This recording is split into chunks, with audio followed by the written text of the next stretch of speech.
My hoe's not going. My hoe's not going. My hoe's not going. My hoe's not going. My hoe's not. My hoe's not going. She's not going. My hoe's not going. She's not going. She just likes to talk to other dudes. My hoe's not going. My hoe's not going. My hoe's not going. My hoe's not going. My hoe's not. My hoe's not going. She's not going. My hoe's not going. She's not going. She just likes to talk to other dudes. My hoe's not going. My hoe's not going. My hoe's not going. My hoe's not going. My hoe's not. What's going on, y'all? She's not going. It's your boy DameSmiff yet again with another episode of Late Night at Dames. And so we're going to be talking about whether or not you have a good girl. And what is a good girl? And like, what is this the thing that guys say they want, right? And so this being a musician's channel, the reason we're covering this is because a lot of times when you find yourself in the music industry, you will have to deal with certain situations regarding the gender norms and the gender dynamics between either your associates, people you're in relationships with, or just your fans and, you know, people you're communicating with in general. And this is important because musicians and entertainers tend to have influence on how people either feel about them, how they see themselves even sometimes, or how they see the people in the world around them. And what I mean by that is, at a certain point, you used to kind of think a certain way of the world because of the music and things you used to consume as entertainment, right? Those things used to shape how you viewed the world, whether it was religious, whether it was, you know, children's shows or something like that. Maybe it was Disney shows and things like that. And then eventually you grow up and then you learn about different things in the world, whether it's the darker, bad things in the world, or maybe the more, I guess you can say, elusive, wondrous things in the world, like space or the depths of the ocean, right? So what you'll then notice is that as a musician, these things are influenced by whether it's the new song we're listening to, the feelings we have about a song, or the person making the song, right? But how do we navigate this as musicians when we are in these predicaments ourselves? Meaning predicaments dealing with how you feel in a relationship or how others may feel about you in the relationship amidst all of the things that come with being a musician. So if you're interested in conversations like this, make sure you hit the like button, because this will show you guys and everybody else that this is a dope video, cool conversation. And also make sure you hit subscribe so that way you can catch my latest videos and live streams. We also have musician talks where I talk specifically about things related to musicians. And then we have this where we have Late at Night at Dames, where I essentially just talk about gender dynamics, dating, and just, you know, general social topics that we'll have to deal with as entertainers and musicians here. And then also we have Eat Better Today and my fitness blogs and all kinds of other cool things on this channel. So make sure you subscribe and catch all of that stuff. But as you've seen in the opening intro video, it was a gentleman in a straitjacket and he's going crazy. He's like, my hoe won't go. My hoe won't go, right? My hoe won't go. And what does that mean, right? For some of you, you know exactly what that means, right? But a lot of times when people have this conversation, there seems to be, at least from my perspective, a gap in understanding. Right now, a lot of the experience I've had with, I guess you can say, gender dynamics comes from observing my peers in college, right? Seeing how my classmates would date one another or find dates or go out pursuing dates and things like that, having conversations with them about how they're going about dates and stuff, or hearing their complaints and their stories or their, you know, their triumphs. And then some of them are now married and having beautiful relationships and things like that. So it's kind of an interesting observation for me to watch how men and women organize and collaborate and cooperate on a positive way, right? So it's very, I guess you can say, much of a curiosity for me to see how and why people want to collaborate as men and women. And this is more so the point that I want to dig down to for the musicians on this channel, because the things that drive us to be around each other, whether it's musicians to fans, investors to people who need to be invested into, or whatever it is, like a business or something like that, these relationships have to be nurtured and taken care of and actually cherished for them to thrive, right? And so we'll look at a lot of the relationships that we'll get into in quote unquote our regular life, and that just really means to me relationships outside of work, and we'll treat them as if they're kind of like disposable. Now, disposable in the sense of you don't want to keep it for long term. Your plan isn't a major investment or a lot of investment, maybe, you know, a lot of smaller investments or whatever. Your idea of usually what this relationship represents is just simply a space and time, disposable. The biggest parallel I can give it is fast fashion. And in the retail business, what that means is you'll put on a t-shirt, wear it like once, maybe twice, and then throw it in the trash. There is no idea of craftsmanship when it comes to fast fashion, durability, perennial styles, and things like that. These aren't terms that you'll think of. But when we consider relationships and how we feel about one another, or even just the way we communicate with people of the opposite sex in general, what does that really look like when it comes to how we view it or how we want to participate and intend to participate, right? Now, I'm saying all these big fluffy words to basically just tell you that there should be a way that you look at relationships intentionally for you to get value out of your relationships. For a lot of people, when they're thinking about this, it seems like they'll go into much of the conversation trying to navigate what they want to receive in a relationship and not necessarily how to maintain the value or the relationship itself. You know what I'm saying? Now, the give and take here is going to be probably the hardest part for a lot of people to kind of navigate, because you're going to have to be able to disagree, but in the sense that your disagreement shouldn't supersede the relationship. So that can look like this for musicians.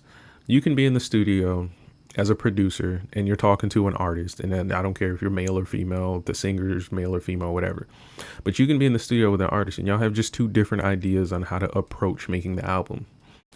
Well, when we're thinking about just a straight up binary relationship, as in the producer artist relationship, the leadership typically should lead towards the artist because it's their idea, or it should lead towards the producer if they're helping shape the idea. Like if they're literally are assigned to shape the idea as a producer, right? So if we understand that and you guys come into a disagreement in the studio, well, the disagreement shouldn't be the priority. It shouldn't be making the other person see it your way.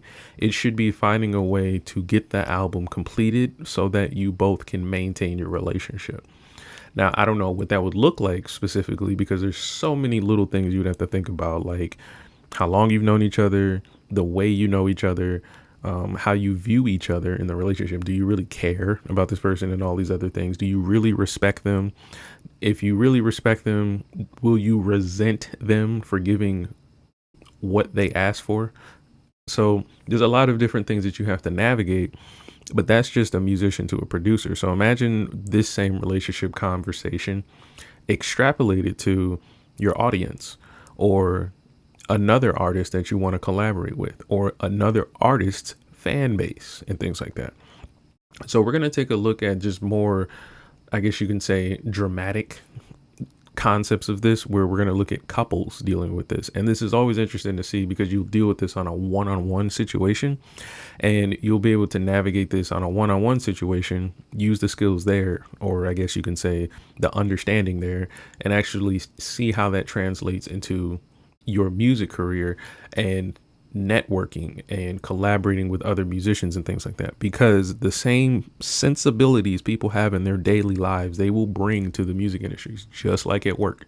So let's get into it. And like I said, the videos today, a lot of them are really going to be centered around relationships, and more so trying to figure out what's the best way to, I guess you can say, navigate a disagreement. So we're going to get into the first one here. Please read it. Search your name in the other person's messages. Do we have to do this? I'll do it. Okay, fine. All right, you guys get 5 more seconds. Okay. Damn, look at she deleting Sorry, messages. Wait, you no. deleting stuff? Okay, so this is essentially a talk show, I guess a podcast or whatever, and the guy is actually sitting with his girlfriend, and the host asked them to search each other's names, I believe, in each other's phones. So what you can do is you just open up the little search bar, type something, and then whatever is in the phone's messages will come up, right? So when they said that, the thing that we're noticing here, and this is a common trend, like I have a phone here, right? People talk about going through phones in relationships and stuff like that and having their own privacy and agency and all that stuff, right? The thing that most people worry about with that kind of, I guess you can say, grace in a relationship is what are your true intentions with your privacy? Now, the essence of privacy is literally you not knowing that intention, but it does beg the question as to what is it that this relationship truly stands on, right? So there's two ways to look at this. Some people actually believe you should never invade someone's privacy, right? Which could be their phone. And then other people believe that if there's nothing to hide within your privacy, then why are you not willing to share your privacy with consent? Like it's not an invasion at that point. Like why are you not, like what would be the thing outside of privacy that you would be protecting, right? And so at that point, you will then find yourself in a circular argument because the person who would want to keep privacy will never truly substantiate why, because they just believe in that principle. And then the person who is asking to see within their phone or, you know, invade the privacy and things like that will never actually get validation because there's no true, I guess you can say, clarity with what they're going to receive. So for all of you who want to go through your girl's phone, just to put this in a nutshell, 9 times out of 10, you're going to find some dude talking to her, some photos she hasn't sent you, or some things that you're not entitled to within the phone because of the concept of privacy, right? And vice versa, right? If a girl goes through your phone, right? But the thing that we're trying to navigate here within the relationship is, well, if you have a good girl, or if you are a good girl, what would be in the phone that would, I guess, disperse that sentiment about you? Meaning, what would a good girl have in a phone that would then ruin the idea of her being a good girl?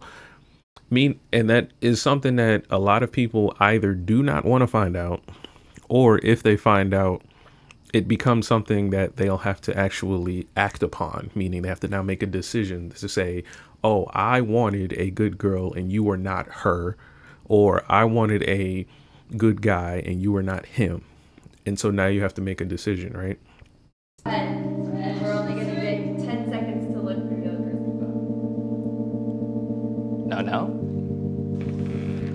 Okay, it was weird that he was readily able to give up the phone and she was still like typing and also stalling at the same time. But this is why I'm going through this for the musicians here. Let's say this wasn't about whatever they're talking about here in this dating concept, but this was, you're in a meeting right now and you're trying to figure out who leaked the album. And the girl you showed the album to or worked on the album with had this kind of reaction. Would you raise a red flag, or would you think, oh no, it's okay, she really didn't do anything wrong here? Now, the part that we're going to have to worry about here is a lot of you are going to feel the obvious, which is she may have done something wrong. So we have to be very, very careful to not react on just our feelings.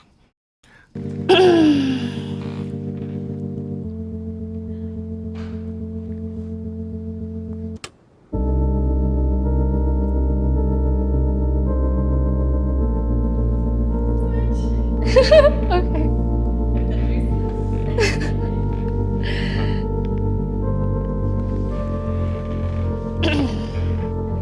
Say about that? I don't have anything to say.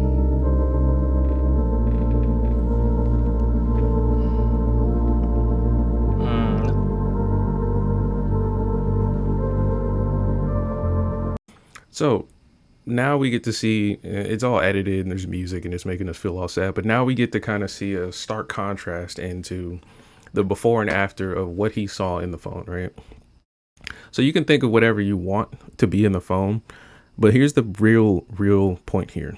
In terms of maintaining their relationship, what could have been in that phone to make him feel the way we assume he feels about her now versus 30 seconds ago in this video? And I also want to figure out or ask too, ladies, have you ever seen your boyfriend or your husband's face look like this towards something that you feel like you've done, right? And so navigating this is going to be very difficult for a lot of people because he essentially was given what he had asked for. But the problem that he now faces is everything that he probably believed about the girl has now changed. So when we talk about maintaining relationships, he's in a position where he has to make a decision on whether he should or should not maintain this relationship. And I want you guys, again, ladies, if you've ever seen your boyfriend's face like this, do you think he looks like the type of person that is willing to maintain this relationship? And I want you to think about what that, just imagine what this would look like if he says, yes, I want to stay in this relationship after looking like this, right? So if we were to juxtapose this to being a musician, this is the equivalent of when you finally get the girl's phone after she leaked the album, or you're trying to figure out who leaked the album, and your manager makes this face and then he hands her back the phone. What do you think your manager is going to tell you? You think he's going to tell you, oh no, I didn't find anything, it's all good, or nothing like that? Or do you think he found something, anything, or anything at all, right? So at that point, you would have to figure out what to do with the relationship with the people in your network. Like, do you fire a person? Do you now shift everything that you do from now on, like in terms of security and cybersecurity and all that stuff?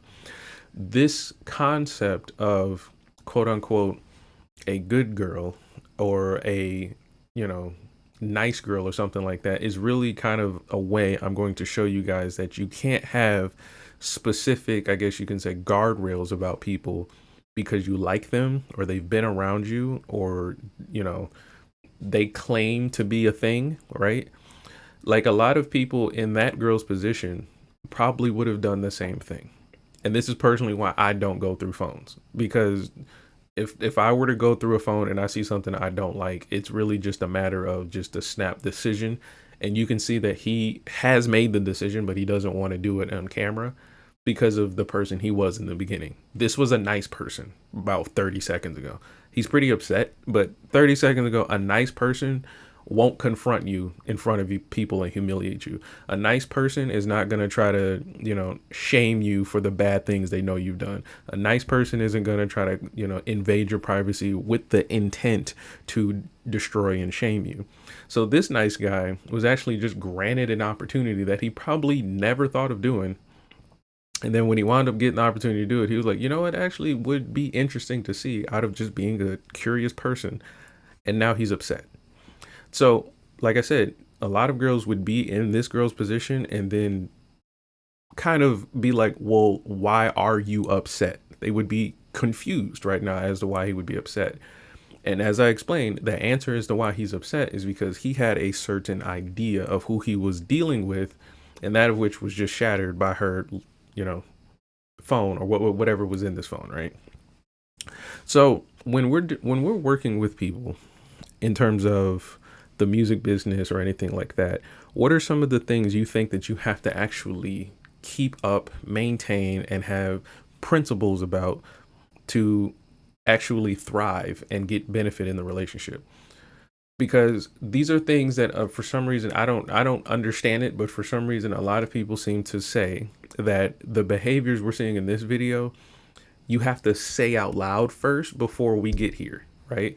Meaning she didn't know that the things in her phone, if seen, would upset him until it was the opportunity to then get it off of her phone, possibly, or actually show him. And then in the reverse, he never thought maybe it would be smart or wise to figure out what may or may not be going on in this phone, right? So you have to actually just make the decision to say, okay, whatever's in your phone, I'm not going to deal with because I don't want to be upset at you. Like, I want to like you, i.e., I want to maintain this relationship, or I want to see what's going on in your private life so that I can make a decision on whether or not I want to work with you, because that level of, I guess you can say, clarity is important to that person, right?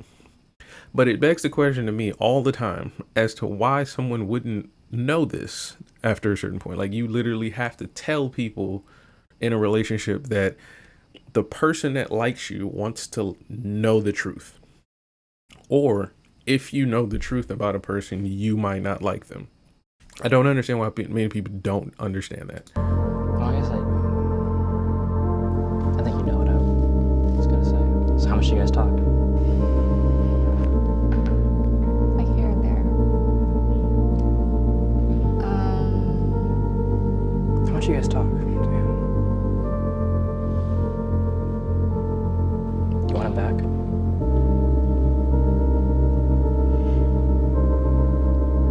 Do we want to take a breather? So here, most people on YouTube, they'll be like, oh, yeah, get her, she cheated or whatever, right? In a nutshell, basically, he found that she was talking to her ex behind his back the entire time, or for a long time, probably saying things that most girls say to an ex. But here's the thing.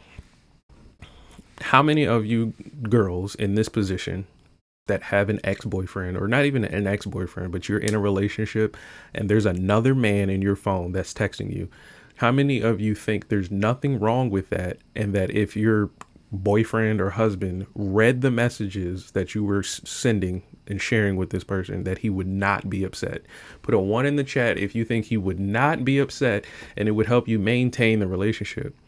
And then put a 2 if you think that he should not know about the text messages you're sending this other guy. Because essentially there is another guy on this phone. So we can't act like she's not doing the thing, right? But here's the thing. Should he have not asked? That's the thing. So put a 2 if you think that he should not ask and just allowed her to just have the agency and privacy she had for the years to come, whether they had kids, whether he was, investing in her, buying stuff 10 years later, 15 years later, 20 years later, 25 years later. Should he have not asked? Put a 2. Now, the reason I'm putting it that way is because I want to put it this way, because for musicians, this is something that is interesting to watch, because this process happens with bandmates. Okay. So let's say these two right here in this couple, they get married, they have a wholesome family and everything's like that. And he finds this out 45 years from this point. So he's now pushing like maybe 60, he looked 20, so like maybe 70 years old, right? And he finds out that entire time, with the advancements of technology and communication tools and all that stuff, she's been keeping contact with her ex-boyfriend or whatever from 47 years ago, the entire time. Now, for those of you who put a 1 that think he would not be upset, that means that you've been doing this thing for XYZ time, and you think that there would be nothing detrimental coming from that in terms of maintaining your relationship, right? And then for those of you who put 2, that would mean that you're doing this and you think that this is going to be a detriment to maintaining your relationship, okay? So when we're looking at, let's say, bandmates or musicians, or if you're in an orchestra or something like that, there's going to be times where you're going to join a band and you guys are going to have great chemistry, get great ideas, and you guys are going to want to, create songs and write together and collaborate, even like, help each other with gas money and all this cool stuff, and like give each other rides and share clothes. I've heard crazy stories. You guys share hotel rooms. You guys, you piggyback rent and stuff like that. You guys roommate. There's a lot of intertwining of lives when you're a bandmate, right? But let's say the band, which is actually kind of rare, lasts for 2 decades. For 2 decades, you guys have been gigging and doing shows and making music and things like that, and writing music. And after a certain point, let's say 25 years of playing with your bros and the ladies, and you guys have been a great wholesome group, and it was great chemistry and all that stuff. Some of y'all actually got married and had great relationships and things like that. But then you find out that the drummer has been stealing about 13% of profits from every single show. And you just found out 25 years later, you just found out. So as you were making more money, that percentage never changed. He's found a way to do that, right? What does that mean about whether or not you should have looked at, now I picked the drummer just to be random. It's really supposed to be like an accountant, but I'm just picking a drummer because, you know, some bands are independent that way where they handle their own finances. That's why I said that. So for those of you who are shocked, like, how the hell the drummer get it? You know, so, but the point here is that you find out something that your drummer was doing with the agency that they basically have. You basically give them the agency to do what they're doing, and you find out they've been misusing it. People who put ones in the comments believe that this should not deter the maintenance in the relationship, meaning we're going to address the issues and we're going to come to a common ground and we should remain friends. And then the people who put two believe that this may fracture the relationship, if not destroy it. Okay. And then, of course, here I am wondering as to why stealing 13% from your bandmates would not be a bad idea in your own mind, being that you're the one that's helping make the money. You know, I just don't understand thieves in general. But with that being understood, this is something that you're going to run into as a musician. So as this guy's dealing with it with this girl who, fortunately for him, is not his wife or his baby mother, he has to navigate the similar thinking process of you having to figure out whether a bandmate is taking money, or whether a lawyer is fleecing you, or whether a promoter is not working right, or is not really up to expectations and things like that. And this is going to happen in front of people's faces. So that's the real premise you're going to see without this. I'm good to go forward with the questions. Do you want to go forward with the questions? Yeah, that's it. What is your most consistent and greatest fear?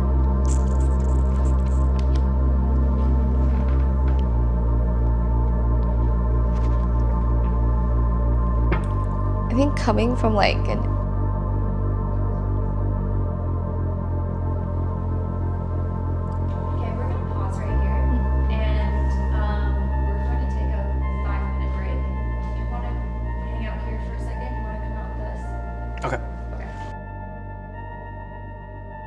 Bro just dipped. He ain't even shake her hand or nothing like that. But yeah, so the main point I have here is that being in that predicament that he was in right there, or that they both were in, really,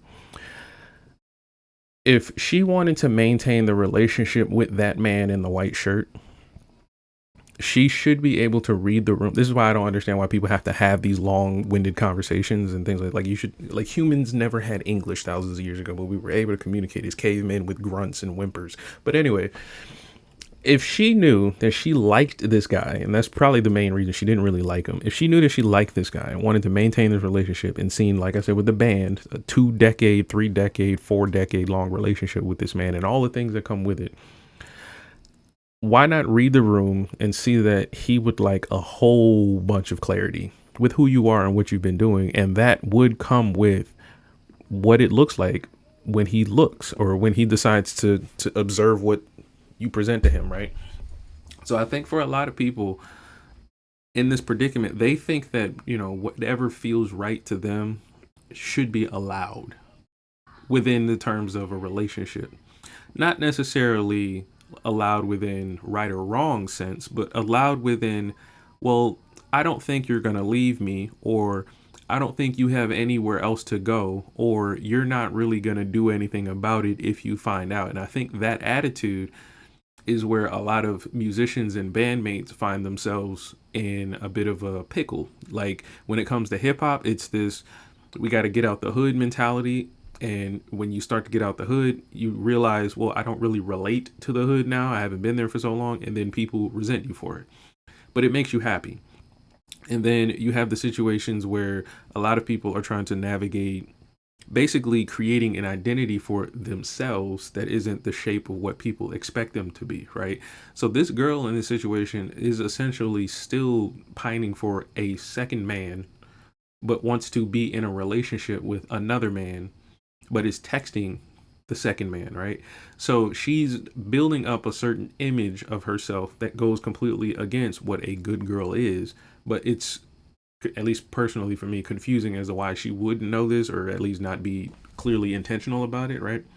So he has to make a decision, and I think for many musicians, being in this being there in that seat like he was, they'd rather not have the interview. Like, they would have just stormed off the stage. You see a lot of people like, oh, my contract wasn't good, and they want to quit, or my records ain't selling, so I want to quit. That's the equivalent of trying to maintain the relationship you have with the industry, your audience, or perhaps your record label and all that stuff. So it all plays a role here. Now, connecting this between your girlfriend or wife and stuff like that isn't really the goal here. What you're trying to really figure out is whether or not it's worth it. Is it really worth it to sit there and deal with a girl who wants to text another guy because she thinks it's right? Not because she thinks she's hurting you or anything. It's just because you don't like it. That's literally it. I am divorcing you for adultery. I'm naming Charles Townsend as your lover. I'm sorry, Walter.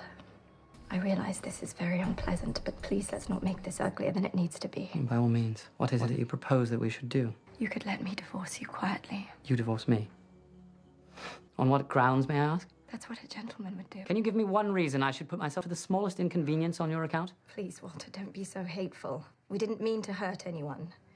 But Charlie and I have fallen in love. He wants to marry me. Really?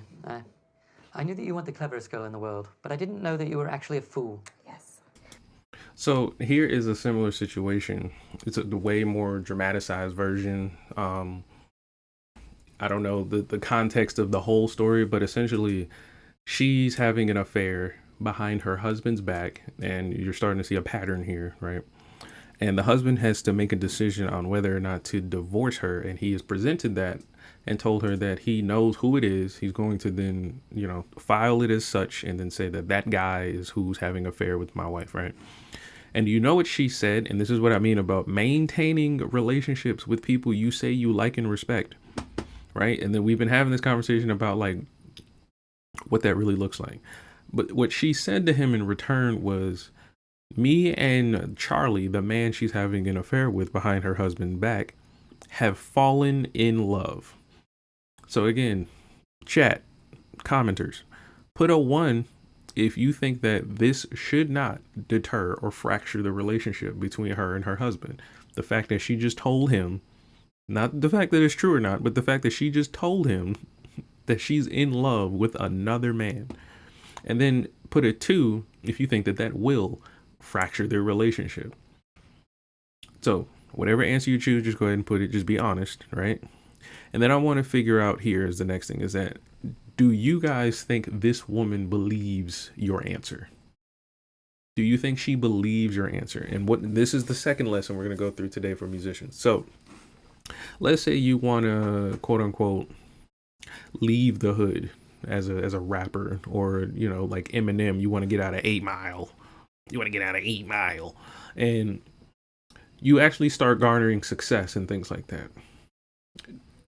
Do you believe the new pathway that you're on as far as pursuing a musical career is the better choice? Because if so, then that would mean that advocating for something different would mean that you don't believe in what you just said, right? So if she believes, just to bring it all full circle, that man in front of her talking is her husband by the textbook definition of what a husband is, then why is she behaving the way that she is to maintain that relationship with him? So answering that question is a whole another video and things like that, because it's a movie. It's probably not even real. So the whole point here is that, again, being either person, you have to navigate how this is going to look for you to actually benefit. I don't know if a person thinks that, again, whether you put a 1 or a 2 in the chat, but I don't know how a person would think telling your husband that you love another man is going to benefit you. I just don't know. at least benefit you in terms of saying you like this person and you want to maintain what comes of this relationship. And then two, I guess to put ourselves in the shoes of the husband here, I don't know how you basically navigate dealing with the fact that a person wants to be in love with another man and then stay married with you, because she doesn't seem very willing to be divorced. She seems a bit resistant in terms of this circumstance. But yes, you will find yourself in situations like this as a musician trying to navigate these things. Well, if it makes you feel better to hurt me, then go ahead. You might as well get used to it. We love each other. And we're sick to death of the secrecy and compromise and all the rest of it. And now you curse the day that you ever met me. Stop mocking me. There's no other response for such pathetic behavior. It's comic. When I think about how hard I've tried to make you happy, debasing myself, acting as though I was as thrilled as you by the latest gossip and as vulgar and as ignorant of the world as you. If you interrupt me again, I'll strangle you. Sit down. I knew when I married you that you were selfish and spoiled, but I loved you. I knew that you married me only to get as far away from your mother as possible. Okay, so the movie here, or the writer at least, gives us a little bit more context as to what's going on in the relationship. So when he said that line about, if you interrupt me, I'll strangle you, again, these are things people wouldn't say to somebody that wanted to maintain the positivity of the relationship, right? So how did we get to this point, right? There's probably some linear line of events that we can see that has said that, okay, now he feels this way about you. Similar to how that last clip, the guy looked at the phone and all that joy and happiness left from him, and she no longer had a boyfriend that was pining to make her happy. She had a boyfriend who really, really wanted to leave. So the fact that he's this upset with her and wants to say the things that he's saying to her come from a place. Like, we can't say that this is just, he just snapped, and because, you know, she just told him that she's in love with another man and they don't want any more secrecy and things like that. So at this point, he doesn't see the same thing that he was investing in. And I know people don't like this because, again, the people who put a one in the in the comments, they believe that this woman here still represents, at least in a symbolic way, his wife. So she should be treated as such, and she's entitled to that. But unfortunately, in his perspective, in his mind, he's looking at opposition. He's looking at somebody who is either taking a parasite, a threat, disrespectful, all the negative things that you can possibly think of in this particular last 10 seconds, right? It's important to understand because, again, maintaining the relationships with the people you work with and things like that, you have to be very, very, very careful with how you want people to perceive you. So if he perceived her as like a precious flower who needed protection and love and care, the way he's handling her would not look this way, right? So we have to be very, very aware of that when we're navigating how we talk to people, how we communicate with things. I'll give myself for an example.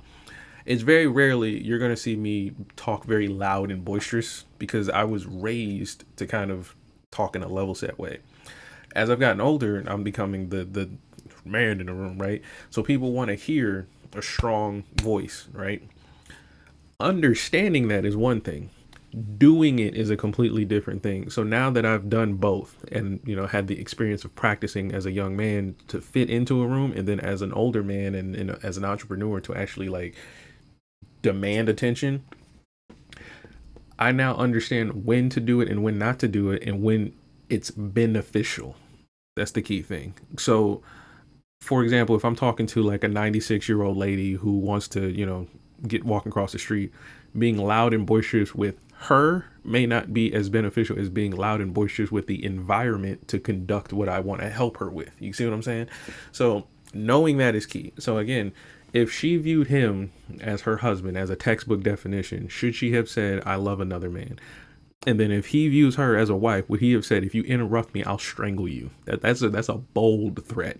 Okay, you say that to me, that's a crazy threat, right? So we're at this position now. And then we get a little bit more context from the writers in the story in terms of the dialogue between the two characters here. And we get kind of how the husband viewed this woman when he first met her. And this is important for musicians. So you'll meet somebody who's got, like, I've done this a few times, and then I kind of realize when I get into the studio with them, but you'll be working with a musician. You're like, man, they got a great sound. They got a great work ethic. They're always working on music and stuff like that. And then when you start to have conversations in depth about how they think, what they're doing, how they actually participate in the world using their agency and their power and their influence, it may not align with what I want to do with the same thing, right? So if I want to make music about funk music, but you want to, fight against the government, it's like, well, we can't really align, because eventually you're going to want to fight the government so hard that funk music isn't important. And I'm going to want to make funk music so much so that fighting the government is not going to be as important. You see how the things don't align, right? So what he said here was that when he married her, he knew that she was selfish, which means that she was of self, meaning she just does things and probably is talking to him because it benefits her, and is around him because it benefits her, and does a lot of things because it benefits her. So he then says, but I was in love with you. So being in love is also a huge thing. That's a whole nother video we can talk about. But when he's in love, just like how she's in love with this other man, not her husband, he decided to do what he thought you're supposed to do with somebody you love, and actually commit to them and do whatever else, right? I don't know the context of the movie, so there's probably other activities that went on that had, more nuances, but that's what he says. But if she is selfish, that means that she was offered something, i.e. in a commitment, that she herself did not want. It was kind of like a opportunity. And so her taking advantage of the opportunity with the intention of just benefiting and not actually reciprocating, she found herself in a predicament where she's not able, or has a lower chance of actually loving the man who loves her. So that's a very specific dynamic between relationships. But how does this work with musicians? Well, you can find yourself as a musician playing in a certain genre of music, or a certain instrument, or a certain band, or a certain style, or with a certain company, organization, and record label, and realize, well, I wasn't really committed as much as I thought I was. But you're married to the occupation because of, let's say, a contract, a gig, or maybe there's a, large amount of money on the line in terms of investment for your band. But your real love is in something totally different. You're a guitar player, but you'd rather sing. You're a drummer, but you'd rather rap. You're a rapper, but you'd rather produce, whatever it is, right? So you've essentially announced to your relationship with the music industry, at least internally, that you were no longer in love, or never were in love. Should you maintain the relationship at that point? Or is there a fracture there? And I hope that one day there'd be something more. I was wrong. You don't have it in you. If a man hasn't what's necessary to make a woman love him, then it's his fault. So what she said more than likely is the writer saying that line. But again, this is a belief here that, just like the guy in the previous clip where the girlfriend was texting her ex, some people believe that the reason she's texting her ex is because you're just not that much better than her ex. Instead of saying she should just not text the ex. You see what I'm saying? Not hers. Either way, tomorrow morning we either leave for Meitan Fu, or I shall file my petition. Walter, you can't be serious about taking me into the middle of a cholera epidemic. Do you think that I'm not? My God, that's what you want, isn't it? Do you really think Charlie will let you do this? I don't think Charlie has very much to say about it. Everything you said is true. I married you even though I didn't love you. But you knew that. Aren't you as much to blame for what's happened as I? All right. Here's what I'll do. This is a bloody scrape we're in.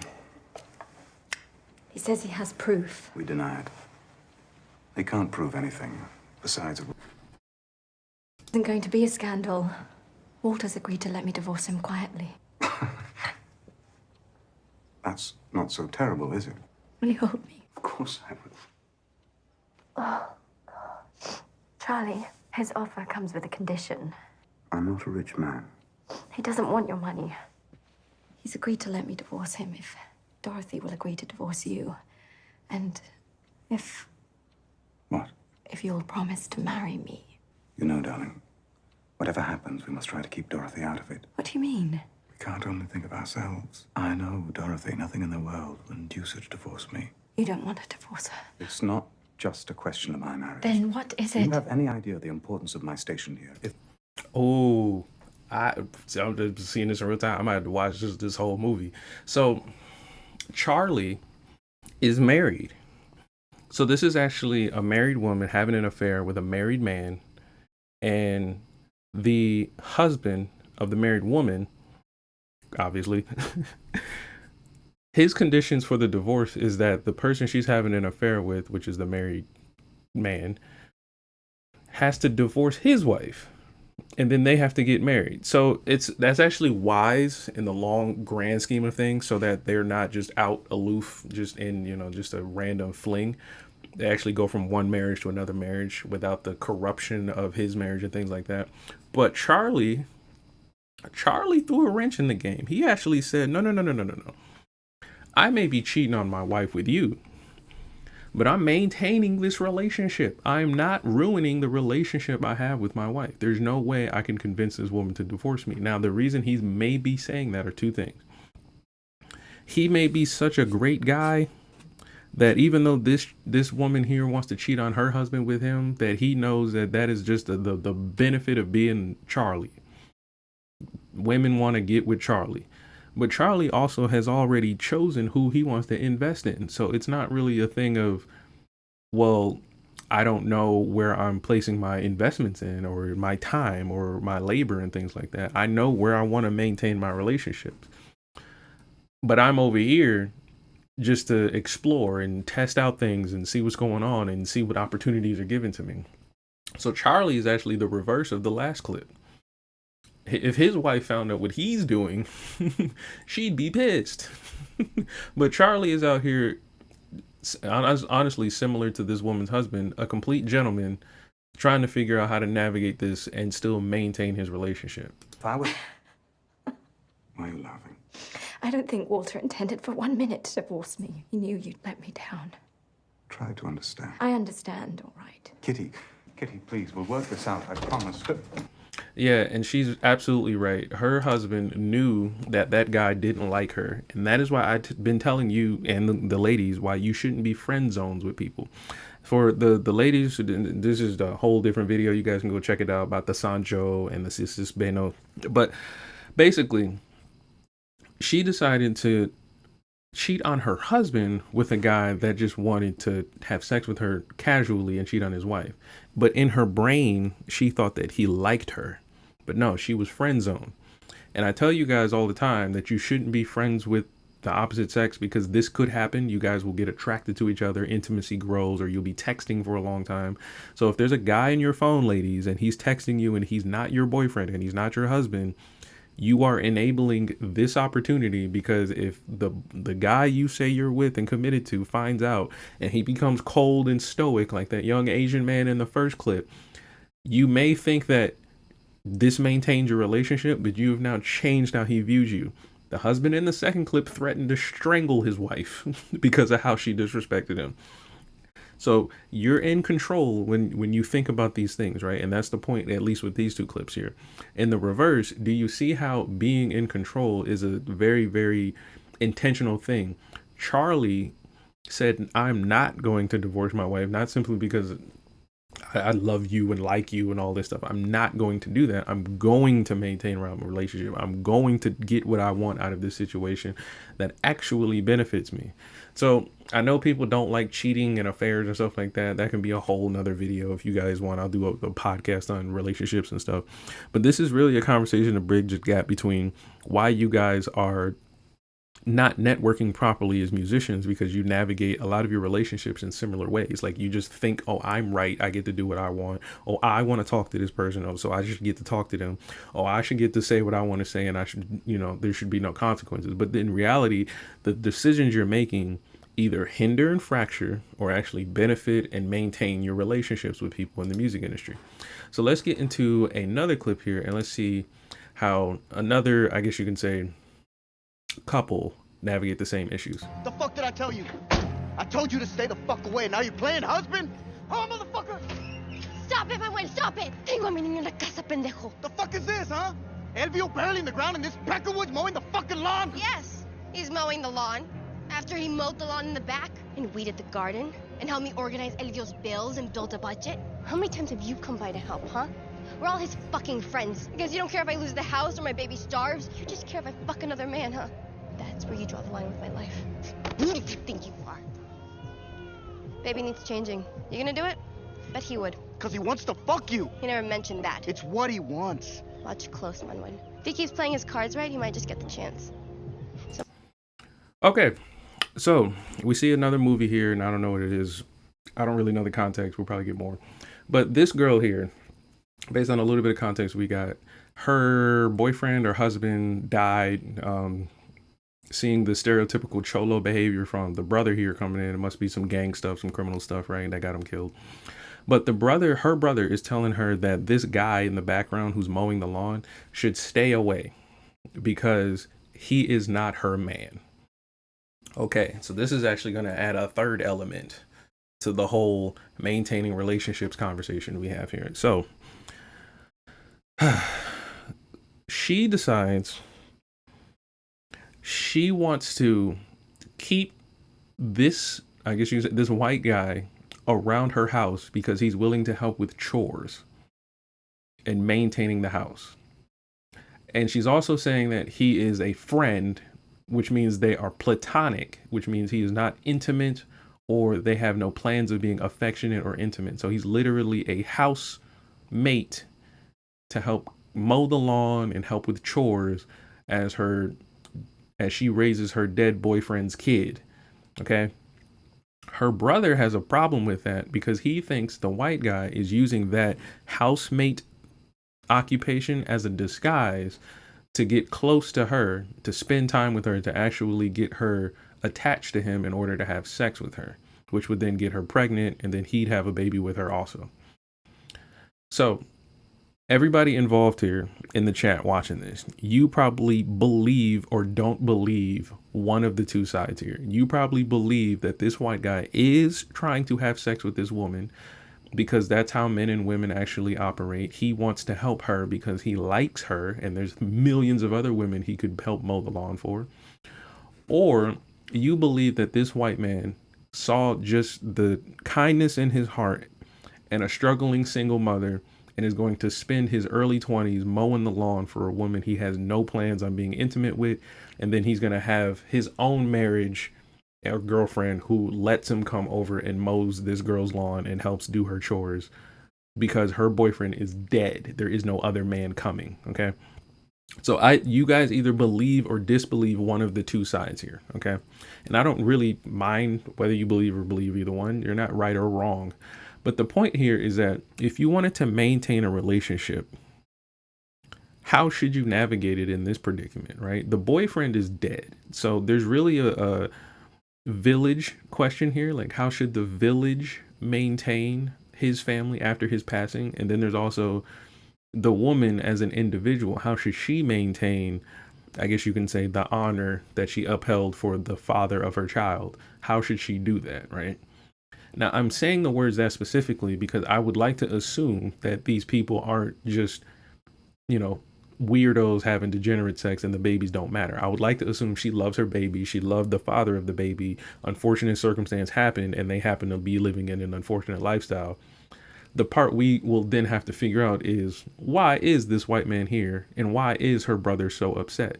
Because these things just don't come from nowhere, right? I'm fucking friend you are. Get off my... Oh yeah, and she also mentioned, after saying that he is a platonic friend, that if he plays his cards right, she will then let him have sex. So then at that point, she's placed sex as a transactional receipt for hard work, or I guess you can say time spent with her. I say it that way, and I'm gonna have to put a pause here. I say it that way because a lot of people don't view that as a transaction. So let's say, ladies, you were the first girl in the first clip here, or that we watched 2 clips ago, and your boyfriend went through your phone and saw you texting another guy. In your brain, do you think the chances of you having sex with that other guy are low or higher because you keep texting him? Not because you don't want to, because she doesn't want to, but she says if he plays his cards right. And that's the point I'm trying to highlight here. The friend zone guy, if he plays his cards right, what does that mean to men? What are you communicating to the people around you, right? And so for musicians, you're going to find yourself in positions like this when you're dealing with, let's say, third parties and you want to make investments and collaborations and things like that. You may do a Target collaboration and people may tell you, like Big Cholo Bro here, don't mess with Target. We told you not to mess with Target. And then Target sitting there like, listen, man, I don't even want nothing. I'm just trying to help you get some money. I don't really know nothing like that. Which relationship are you going to maintain? Are you going to maintain the business relationship with Target? Or are you going to maintain the, I guess you can say, sentimental value you have with your fans or your audience or the people that support you? On before I call the police. Now. It's the second time you pointed a gun at me. Third time's gonna be the last. You goddamn right it is. I'll see. Okay, right here. This is where the friend zone guy, I made a video for you friend zone guys. This is where the friend zone guy is going to get hurt, because the friend zone guy is actually defending a woman that told him that she doesn't want to be with him, doesn't plan on it, but is willing to use him for work. And he got threatened by a gun by her own brother multiple times, and he's still trying to defend her and stay with her. Just friend zone guy. You shouldn't do this, friend zone guy. I have a video for you guys.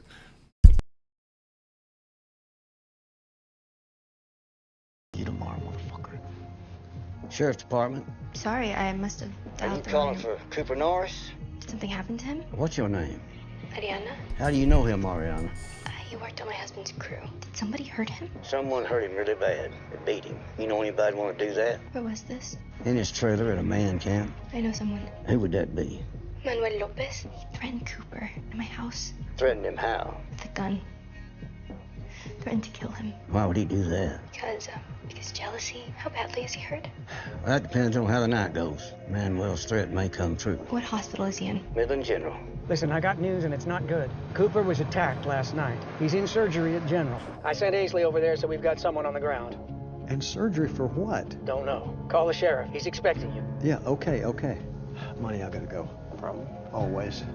Her husband just died. She called and asked for help, and I gave it. The fuckers that put you in this hospital are my main concern. If my father steps in... This is not your dad talking. This is a general manager of an oil company talking. And when my employees break into another employee's company-provided housing and beat the dog shit out of him to the point where a surgeon has to reinflate his lung, I step in. Manuel and Antonio. Who else? You can tell me, or I'll beat it out of the first two. I don't know their names. Maintenance crew for the Buffalo Field. That's all you had to say. You're gonna have to move slow with this girl. She's hurting in a way that you can't understand, and she's trying to find somewhere to put it. It's not like that. How many other widows do you think are sitting in this hospital and not with their helpers? This ain't the first time you took a beating over this girl. Okay, so again, very, very dumb guy. And again, friend zone guys. I tell you about this all the time. I tell you guys about this all the time. There's some girl texting some guy right now making you think it's okay. But the point here is that, did you notice how when he got beat up and the cops called the girlfriend that he was working, or the widow that he was working for, she claimed that, or she immediately snitched on her own brother, but she claims that her brother is jealous of friend zone guy. I don't know what she thinks her brother would be jealous of her of, other than protecting her from the fact that this guy wants to have sex with her and she's willing to give him sex because she's lonely. So again, maintaining the relationships is key. She could have easily just maintained a relationship with her brother and found ways to actually, thrive. But instead, she's now putting friend zone guy in a situation where he apparently had to get his lungs inflated. Okay, so I don't know if friend zone guy thinks that means that, again, put a 1 in the chat if you think that shouldn't fracture the relationship. If friend zone guy here thinks that what she did is going to help maintain and bring positivity to the relationship or fracture it. And then I also want you guys to think that if what she did is going to maintain or bring a fracture to the relationship with her brother. Okay, so even this dude in the hospital bed here, his own father told him, and honestly, he should have told him to leave the girl, seeing as this is what she'll do to you. But he even told him, people don't do something like this out of the blue. Like, they've told you more than once to leave this girl alone, stop being the friend zone guy, but you keep resisting. And so at this point, he literally warned him, that girl is hurting you. It wasn't a brother that's hurting you. It's the girl that's hurting you, because she will not see a problem with what she's doing at all. So you have to be the one to make the decision. Kind of like the guy with the phone that we saw in the first clip. She doesn't see a problem with what she was doing that entire time she was dating him. So he has to be the one to make a decision. This is the kind of beating you get when the first one didn't take. Yep, that's the kind of beating you get when the first one did not take. So don't be the friend zone guy. And the reason you shouldn't be the friend zone guy is not so much, oh, the husband or boyfriend is going to get mad. It's that the girl who's making you a friend zone doesn't care about you. So grow up. So let's see. How do you guys really feel about what we talked about today? How does this make you think about the relationship that you have in the music industry with, whether it's bandmates, producers, female artists, maybe you're dating someone in the music industry and things like that? When you're navigating this kind of stuff, you have to be very, very clear with yourself. And it just really has nothing to do with cheating and all that stuff. It just means that, why do you think what you're doing is helpful? Behind closed doors. Like, why do you think what you're doing is helpful? Why do you think what you're doing, if it were to come to light, that everything would be okay? And so this is why there's a myth of the good girl, because what is the good girl doing behind closed doors that if it were to come to light, there would be nothing wrong? What would be that thing? So if you guys enjoyed this conversation, let me know in the comments. And I want to hear what you guys think of some of the clips we looked at today. And we will be exploring a few more topics in the coming days. So make sure you guys are subscribed so you don't miss the next videos. But this is a late night at Dames. I will see you guys in the next one. I'm out. Peace.